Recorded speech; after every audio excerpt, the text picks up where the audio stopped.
right, if you're living paycheck to paycheck, you know the very idea of saving for retirement sounds like a luxury. But, you know, whether in your 20s, 30s, 40s, or 50s, there are things you can do now, even if you're just getting by, to save for the future. And here with details is personal finance expert and author of A GPS for Your Retirement, Ken Mahoney of Mahoney Asset Management. Thanks for being with us this morning. Great to be here, Craig. All right, let's get right to it. You're in your 20s. You're living paycheck to paycheck.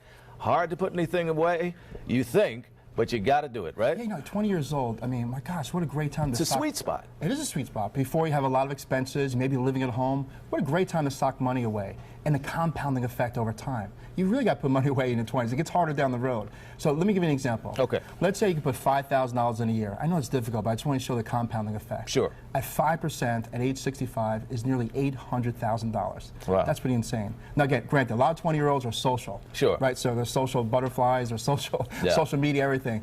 One night stay in, okay? Of the 7 nights, one night stay in, save yourself $50 a night. Mm-hmm. That's $200 a month. Over the course of years, $2,400. You know what that comes to? $380,000. So stay in one night a week, social butterflies. A little sacrifice can pay off, right? You know, when you're in your 20s, it's a good time to take some risks too. Yeah. If you think about in companies that started like Steve Jobs and Bill Gates, they did it in their 20s. So if you're going to take a risk, you know, keep your day job, but create a company. Do something bold, because before you have kids, that's the time to take a risk. All right, your 30s. What do you need to be doing in your 30s? That's kind of, you're starting to get there, right? Right. You know what? You know, you built up a lot of expenses while you're in your 20s. Companies love reoccurring revenue. Right. As a consumer, you don't like reoccurring expenses. Sure. What you want to do is put those dollars away. You must be able to find $100 a month that are reoccurring every month. Okay.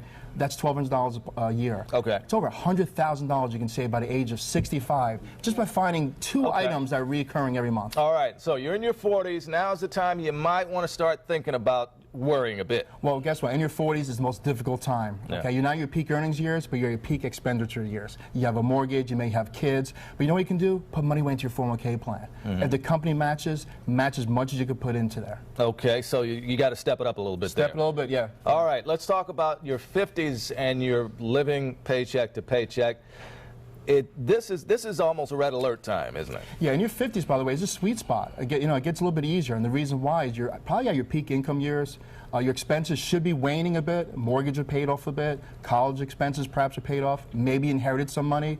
And the IRS allows for a catch-up at age 50. You're allowed to put more money into your 401k plan, put more money into your IRA plan at age 50. So they're allowing you to put more money away because they realize maybe you didn't do it while you're in your 20s, 30s, and 40s, and now it's time to play catch-up in your 50s. Yeah, a lot of people haven't. All right. We want to thank you for being with us.